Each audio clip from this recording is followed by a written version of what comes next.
Good day everyone, my name is Bashir Mahis of ProGrow Solutions, and I am here to discuss the purpose of our project. Now, as we all know, the importation of crops in Trinidad and Tobago is very costly, as well as the crops may contain very unhealthy chemicals that producers use to help grow the crops or to increase the expiration date of the crops. So that is our purpose. Our purpose is to reduce the level of importation of crops in Trinidad and Tobago. To do this, we will be training others in growing their own crops using grow boxes as their mediums or containers at home. This will benefit the trainees as it will help them save money in growing their own crops, as well as it will be the healthier option as opposed to the imported crops, as it will be more natural. The various grow box techniques will be given as an option in our questionnaires, and the most popular option will be what we will be training others in conducting. This purpose is very simple, but we hope to achieve it. Thank you all. I will now hand you over to my colleagues. Good day, Mr. Ramisa and Mr. Ramsubir. My name is Sanjeev Maharaj, and I will be talking to you about relevant information on the Food Importation Bill. The Food Importation Bill is very high. Now, the CARICOM Food Importation Bill accounts for 14 countries. The CARICOM Food Importation Bill in the year 2000 was 2.08 billion US dollars. In the year 2004, it rose to 4 billion US dollars. And in the year 2011, it was 4.25 billion US dollars. So just imagine that the Food Importation Bill keeps rising. This survey was conducted by the Food and Agriculture Organization of the United Nations. So the CARICOM Food Importation Bill rose in a couple of years from 2.08 billion US dollars to 4.25 billion US dollars. Trinidad and Tobago accounts for 20% of the imports from that CARICOM Food Importation Bill, which is about 833 million US dollars Trinidad and Tobago spends in importing goods. So one of the reasons why the Food Importation Bill is high is because of importing foreign produce such as lettuce and kale. Lettuce is imported at $1,900 US per ton. That price includes the cost price, the tax, the importation duty fees, and shipping and handling. So 1,900. So if we have to import 10,000 tons of lettuce, iceberg lettuce, it's going to cost this country 19 million US dollars. So if we were to improve on reducing the cost of importing foreign produce, and by extension reducing the Food Importation Bill, then we can implement the grow box system. One of the grow box systems that we can use is bamboo, because bamboo is inexpensive. And because bamboo is inexpensive, all you just have to do is just pay for the soil and the seeds. And if it's planted like kale, foreign produce like iceberg lettuce, and probably a local produce like pak choy, the seeds and the soil will only cost about 150 TTD. Look how much less money you would be spending in terms of importing, right? That is one of the ways we could reduce the Food Importation Bill. So if everybody in this country were to import it will cost plenty more money than if we were to grow our own grow box. So if everybody in this country grow their own grow box and produce at least 100 iceberg lettuce, for example, for the year, then that's 100 by 1.4 million people in this country. That's about 140 million iceberg lettuce we will produce, right? And 140 million iceberg lettuce by $1,900 would be 266 billion US dollars we will be saving instead of importing iceberg lettuce, and that's just iceberg lettuce alone. So as you can clearly see, right, that if everybody grow their own vegetable garden, it will help to significantly improve the food importation bill and reduce the food importation bill. Thank you very much, and it was a pleasure discussing this with you all. Good day everyone, I will be doing the methodology of this project where it explains how the data was collected and the methods which we chose to do so. The first approach in the methodology was a quantitative approach. This is where surveys was done, and in this particular project, we did the survey in the community of Gordon Village. Before conducting this survey, we first had to do a historical research where we would determine which community in Trinidad we would choose to do our survey. When our research was done, we found out that Gordon Village was a community known for plantation. So we did our survey on the 7th of March 2020, and we used questionnaires. Our questionnaires varied in questions from whether the villagers agreed that our importation bill was too high. They gave us their views and opinions on the importation bill as well as their household bill, what types of crops they would like to choose for their own grow box, what methods they would use to construct their own grow box, and how they would go about in saving money with respect to the fruit importation. When these questionnaires were completed, we analyzed the data. In the analysis of it, we did a division of the favorable questionnaires in which we had intentions of doing, and then we input these data into software called Microsoft Excel. The second approach was a qualitative approach.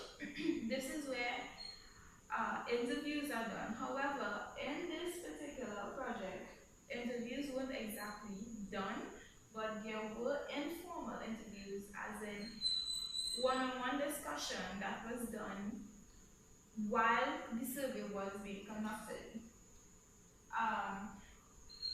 These discussions were basically while our group went house to house and doing the survey and asking and interacting with the villagers about their views and their opinions on the plantation and the importation bill and their household bill. While conducting the survey and these discussions, we also noticed that on the hills of Gordon Village, there were a lot of plantations. So this was a reassurance that we chose the right community and they would have known all about the plantation. Minor notes were taken. Not everyone took notes, but I would say most people took mental notes, and these notes that were taken basically matched to what the research we had, because we had to do a comparative research and historical research. So historical being country, nationwide, worldwide, and even the comparative one being the importation bill for this year, for last year, and whatnot. So these were later analyzed and input on on the Microsoft Excel again to have full data analysis. Good day everyone, my name is Joshua Amna and I am a student at the University of Today. Today for our GrowBox project, as a member of ProGrow Solutions, I'll be discussing the importance of a home garden. So what is a home garden? A home garden is basically a mixture of crops that encompasses fruits, spices, herbs, vegetables, etc. that can serve as a supplementary source of food and income. So here you can see an example of a home garden. Figure 1 showing the design chosen for a home garden, which was bamboo. So as you know, presently with the global crisis with the COVID-19 virus affecting a lot of countries, one can say that soon there may be a food shortage with countries closing their border. The cost of therefore importing food may be expensive and shortages may arise. That is why it will be wise for citizens, not only in Trinidad, but all over the world, to start their own home garden, which will help to provide food for them on a day-to-day basis. So here we have a couple of benefits of a home garden. So firstly, we have easy access, which means it gives you instant access to fresh produce. So you won't have to visit the grocery or the market to find it.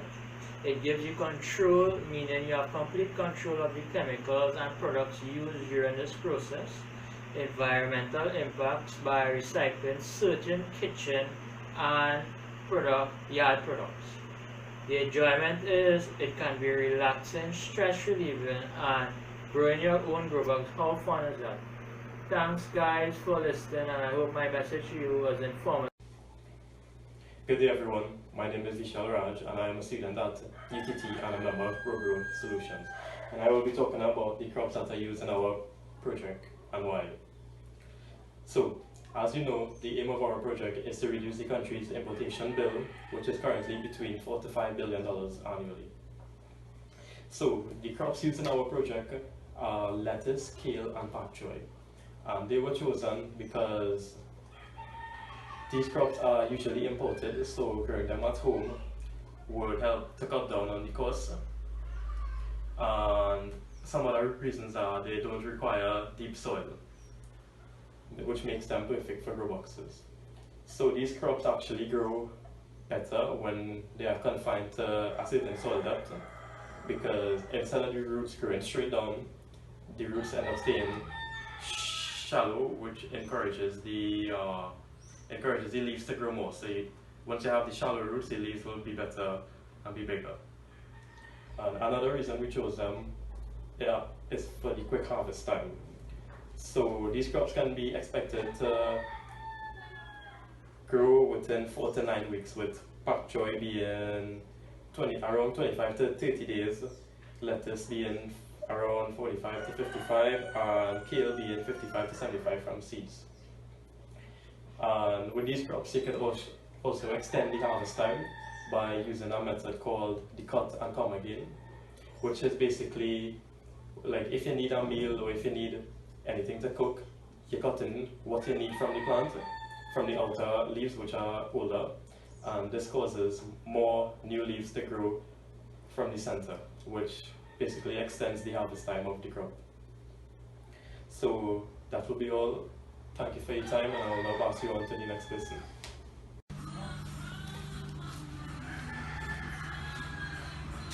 Good morning to Mr. Ramusar. Good morning to Ms. Ramsibir. Also good morning to the Grand Couva community, and last but not least, good morning to our YouTube community.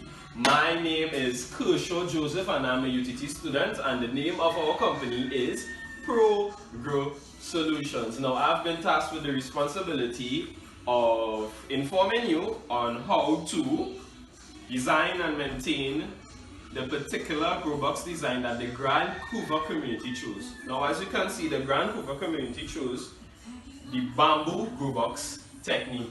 Now, this is a very simple and affordable technique, and also it is an asset to the Grand Couva community, because the Grand Couva community has a lot of bamboo, so they can use this to their advantage. Now, for best results, you want to get a bamboo that has a very large circumference, so it can hold as much soil as possible. Now this particular bamboo is roughly 5 to 6 inches in circumference, and it is 5 feet in length. Now coming a little closer so they can see the compartments. Now the bamboo is divided into 3 separate compartments. Each compartment is 16 inches in length and 4 inches in width. And as you can see, it has enough space inside there to hold as much soil as possible. Now for proper drainage, you take either a corded hand drill or a cordless hand drill, anyone, and drill holes to the bottom of the bamboo for proper drainage. Now if you want your holes to be bigger or smaller, of course you can use the appropriate size to suit your needs. Now the specific drill bit that we used was a 15/64 drill bit. And the tool that we used to cut out the compartments was a grinder. Now if you don't have a grinder, you can use your corded or your cordless drill to drill 4 holes at the vertices of the rectangle. Come in a little closer so they can see. So you drill 4 holes. 1, 2, 3, 4. And you take your handsaw and you make a cut on either side. Then you take a chisel and a hammer and you chisel out, and the whole rectangle will pop right out. Simple and easy. Now, in case you don't want to rest the bamboo somewhere and you want to hang it up, you can drill 4 holes at the either ends. 1, 2, 3, 4, and insert your everyday electrical wire, and there you can hang up your bamboo, which has a very rustic sense to it. Simple and very easy. And that will be all for now. And guys, please remember to stay safe out there. Practice social distancing. Remember to wash your hands very thoroughly. Practice not to touch your face. And please stay home. Now, thank you for stopping by once again. That will be all. Grace and peace. Good evening, Mr. Ramasa and Mrs. Ramsibir, and good evening, our YouTube audience. I am Arnold Graham of ProGrow Solutions, and as you know, ProGrow Solutions is a company where we try to utilize the most effective and the cheapest way for you to grow your homegrown garden. So today, I can show you that we have the Grow Box project, and what we utilized was the uses of bamboo. Uses of bamboo, which is very cheap and effective, and it is not costly at all, with the usage of also PVC, which is very cheap and effective to build a stand for the bamboo, as you can see here. So today, as my friend Kershaw did before, Mr. Joseph, he talked about the building or the how to get the bamboo to where it is, which is utilizing the compartments to put the soil and the crops in for it to grow properly. So I'm going to talk about the maintenance. So within the maintenance, what we did was that we decided to upkeep a schedule.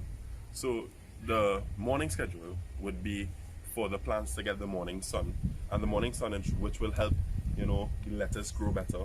And with that, the morning sun, we'll leave it for about 4 hours, and then after that we'll put it in the shade for it to cool and get shade, and let the soil and water and everything absorb so the plants could grow better. And then after that, we would bring it back out around 4 or 5 around this time, and then we would leave it overnight until it can catch the morning sun again. So you would have to be going back and forth, right? Which is very effective and good for the plants.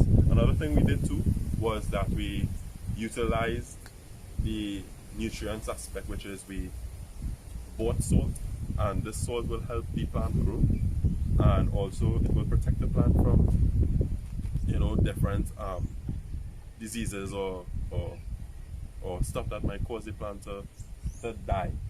So the uses of the salt was, what we used was salt called Nutrex and Orient Express, right? And with that, the dosage was 1 tablespoon per water can, to water your plants. So we mix it and we water the plant, morning and afternoon.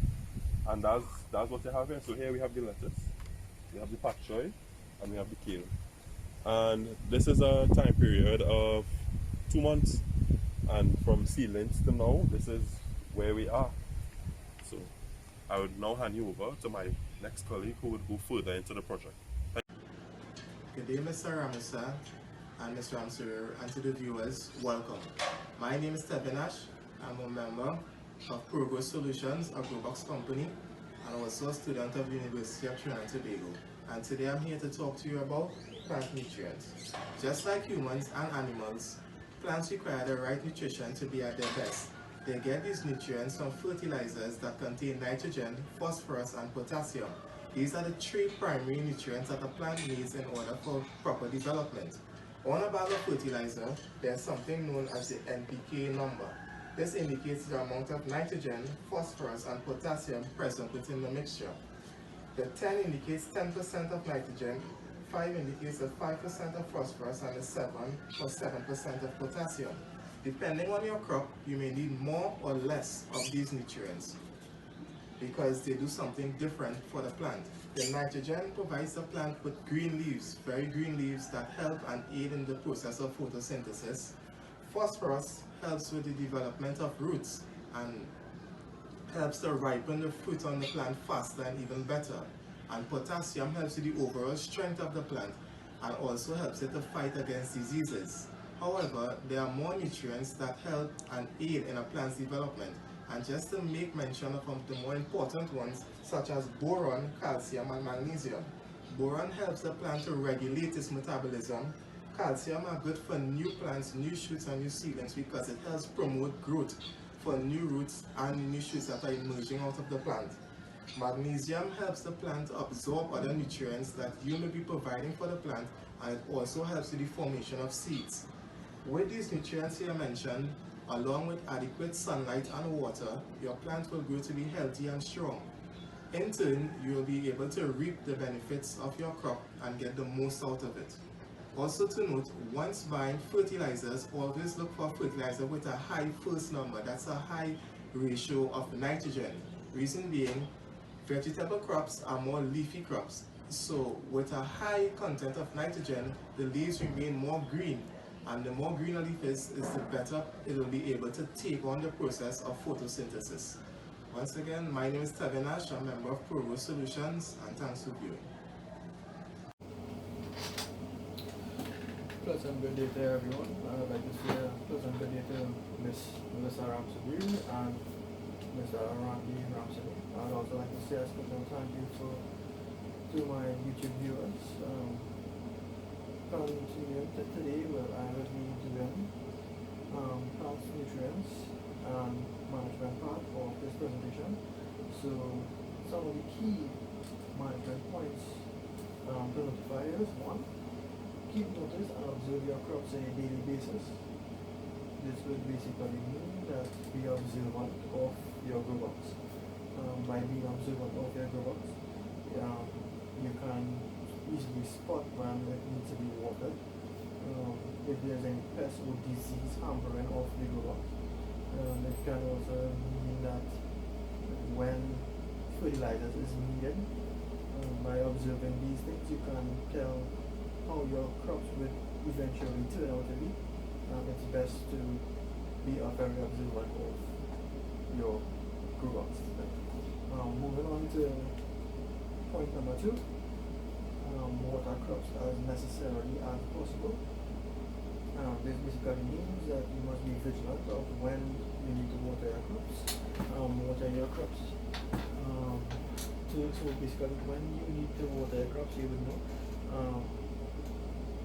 For example, a simple test would be using your finger. By testing your soil, you can pour through the soil, and if your finger remains moist, it means your grow box has enough moisture and enough water to sustain the crops. If it comes out all dry, it means that it needs watering. Some examples of notifying that as well, when your crop needs water, is say the topsoil might be cracked in top or a little cracky in certain areas. This means that water is needed as well.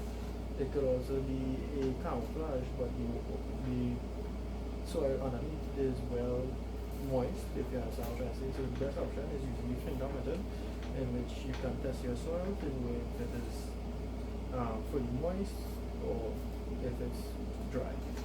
Moving on to the tip point, fertilize your crop regularly.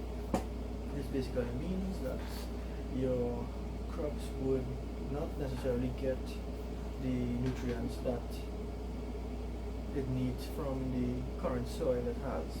So basically the soil that it starts off with, it's, for example, bagasse. For example, this is a soil, well not really a soil, it's a soil component. It's a waste product from sugar here. Basically, if this is used, it has very little to no nutrients, but it's a good, sustainable seedling hatchling soil component, if you understand what I'm saying. But eventually, a fertilizer will be needed to provide the correct nutrients the plant would need.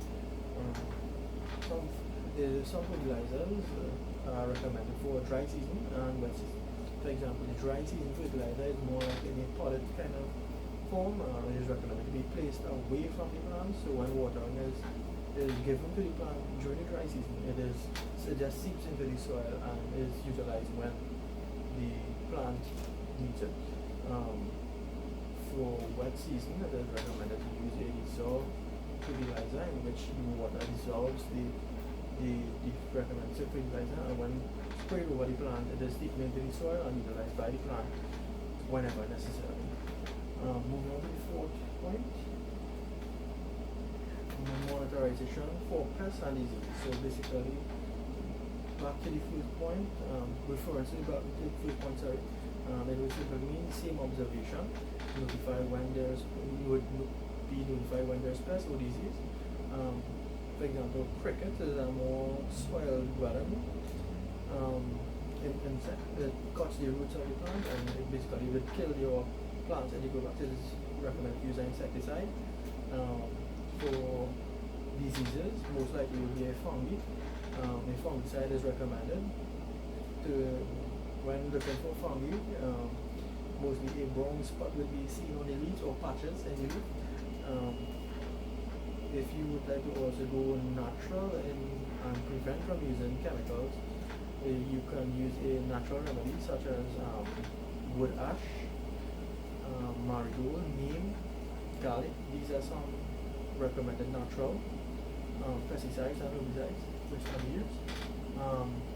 Moving on to the fifth point, regularly top up your grow box. So this basically means that your soil component eventually would reduce in size due to irrigation and whatnot. Decomposition according to the soil component you use as well, which would degrade the nutrients in the soil. The plants would be lacking in certain nutrients. So basically it's recommended after every 6 months to top up back your grow box, so it would be presentable and the crops would get its nutrients that is recommended. And last but not least, the sixth point is harvesting at the right moment and time. This basically means that some people may rush the harvest time, but it is recommended to follow the guidelines, which is, for example, some crops are recommended to be harvested in 30 years time. So that is from seedling to bearing to harvest. Some people may want to pick after bearing. So say 2 weeks pass after bearing, they might feel it's comfortable to pick, but that is hampering the quality. So basically the quality of the product would be different from when it is fully grown, and the taste would be a little different, if you understand what I'm trying to say. So basically this is the end of my part of the presentation. I would like to say a special thanks to Ms. Melissa Ramsey, Mr. Randy Ramsey, and a special thanks to my YouTube viewers for allowing me to present my part of the presentation to you. Thank you.